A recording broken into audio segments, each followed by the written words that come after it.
Hello everyone, welcome again. So today's lesson will be on shipwrecks and salvage, which was one of the HSC option topics. And in this series we're going to look at electrolysis from production of materials and other parts of the chemistry syllabus. We've seen galvanic cells and redox reactions, and now we're going to focus on electrolysis, which is the opposite essentially of a galvanic cell. Okay. So electrolysis is our first topic. We're actually going to study what electrolysis is and how it actually works. So first we're going to talk about electrolysis of salts. So basically electrolysis is the process of using electrical energy to cause chemical reactions to occur. Okay? And the difference between this and any other type of chemical reaction is that by using electricity we're forcing a non-spontaneous reaction to occur. So for instance, if I was to use electrolysis to separate water into hydrogen and oxygen, then that's a non-spontaneous process. You don't see water just turning into hydrogen and oxygen. You need to input energy. That's what it means by non-spontaneous. Okay, so it doesn't happen by itself. So essentially what it is, it's the conversion of electrical energy in the form of electricity into chemical energy. So hydrogen and oxygen have more chemical energy than water, because I can burn hydrogen and oxygen and I can get energy out, whereas I can't burn water. Okay, so that kind of implies that these products of electrolysis have more chemical energy than the reactant. So from galvanic cells we've said anodes and cathodes. Anode is where oxidation occurs and cathode is where reduction occurs, and that's still true. They have the same definition, but the the polarity of the electrode, whether it's positive or negative, may be different depending on the situation. So it's better to think of them always as reduction and oxidation sites rather than positive or negative terminals. Okay? So again, oxidation always occurs at the anode and reduction happens at the cathode. Okay?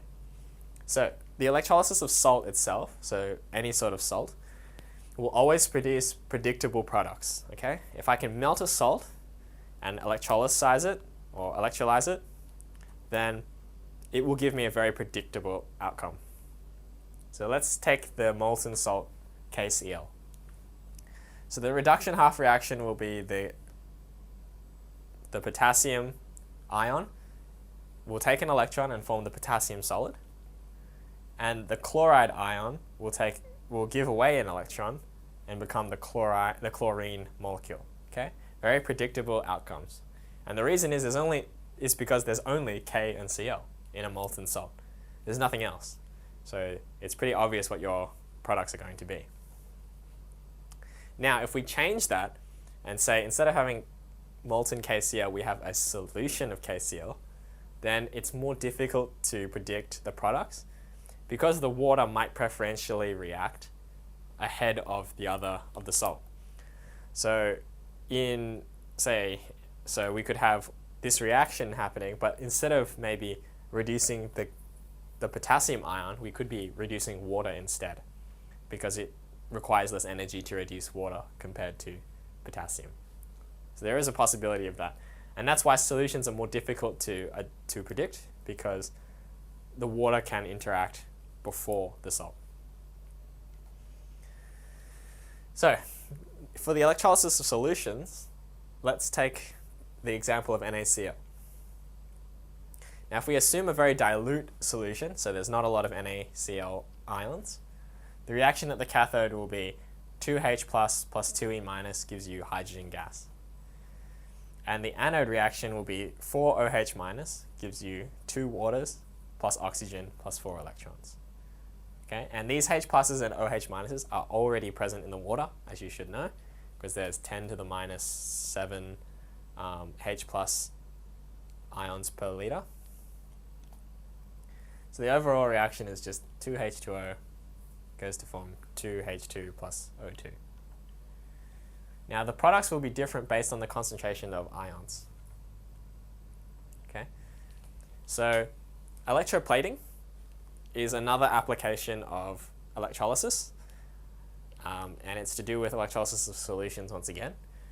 So we use electricity to place a thin coat of metal onto another metal object. Okay, so let's say we had like some kind of cup, and we wanted to coat it in, I don't know, copper or something. We could use electroplating. We could dip it in into a solution of copper ions, and then use electrolysis, and you'll see how that works in a sec. So what we need is a plating metal, so something that we want to plate it in: silver, copper, brass, gold, anything. Brass is not a good example, so copper or silver probably the best examples. And an object that we want to plate. So we have the plating metal and an object that we want plated. Okay. So an electrolyte containing ions of the plating metal is another thing that we need. So if we want to plate something in copper, we need a copper solution as well, and a DC power supply. So an electrode made of the plating material as well. So let's say we wanted to do copper. We need a copper electrode, copper solution, the cup that we started with, and a DC power supply. Okay? So copper, power supply, and the thing that we actually want to plate. Okay? And the copper solution. Right? So that's what we need for this particular reaction.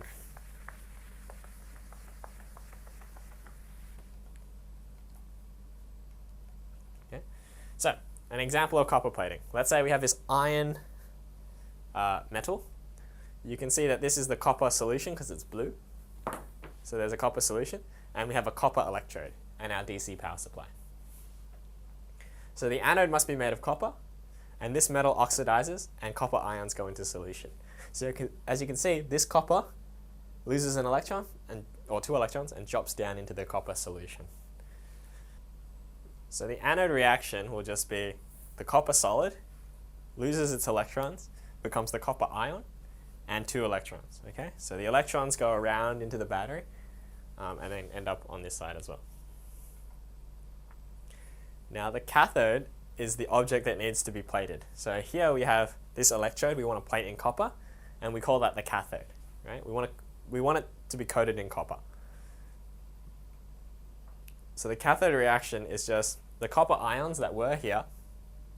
As you can see, it leaves the solution and becomes solid copper again, and then kind of builds up around this electrode. Okay. Now the electrolyte can be any aqueous solution of copper, but you should pick ones that don't precipitate, otherwise you might have issues. So copper nitrate is a good choice because nitrates are not soluble. Nitrates are not insoluble, they're always soluble. So that's a good choice for this particular reaction. Okay.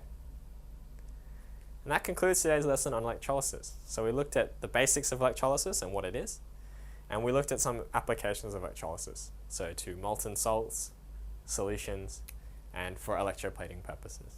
Okay. Now we'll move on to the question segment. Which of the following is not a factor that can affect the electrode reactions? Okay.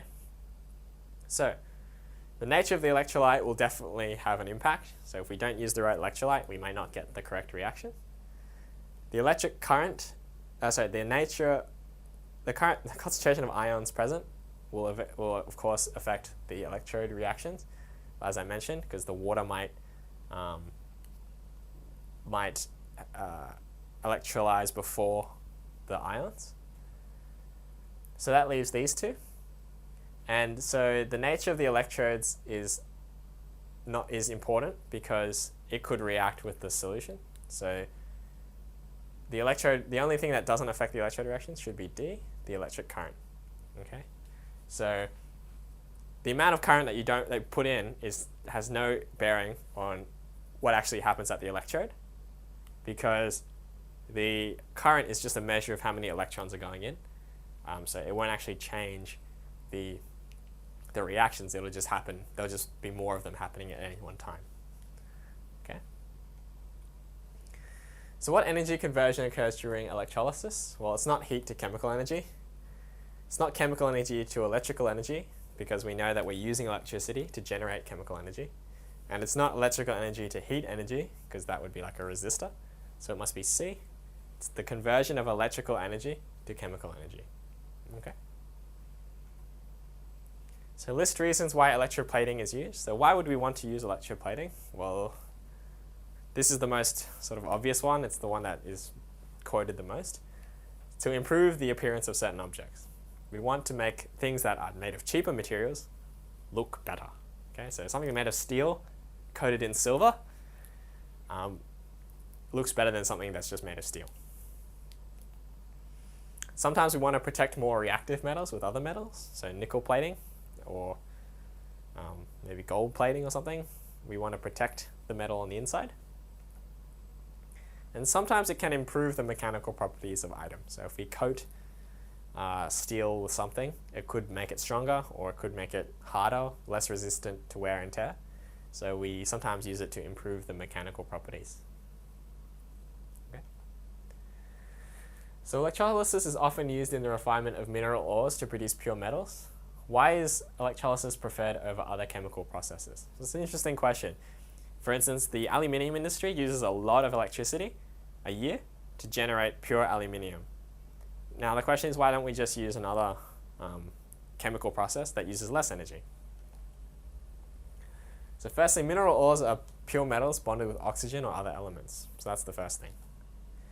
These can be extremely inert or chemically inactive. So for aluminium, from our passivation lesson, when it bonds with oxygen, it becomes very unreactive. So that's the same case with many ores. So bauxite, Al2O3, aluminium oxide. This chemical is extremely stable and resists most forms of chemical reaction. So it pretty much doesn't react. So electrolysis is actually the most effective way of separating pure metals from ores, and often can produce the greatest purity of chemical, simply because it may be the only one that works. So the answer to this question is, why don't we use it? Why do we use it over other processes? Could be that it's the only one that works, particularly for the aluminium case. Okay. So molten salts are the most predictable reactants in an electrolysis reaction. Why is this so? So why is it easy to predict the outcomes of molten salt reactions compared to solutions? So molten salts contain free ions due to its liquid properties. So the ions are free to move in the liquid phase. So the only free charges that are available are the anions and cations of the salt. So they're the only things available in the solution, in the actual liquid. Since there are no other charges, these ions are the only things that can react with the electricity to form an electrolysis reaction. So because they're the only thing that's available, they're the only thing that can react. Therefore, it is the simplest system to predict, as there is only one possible reaction for oxidation and one possible reaction for reduction. So it's very easy to predict.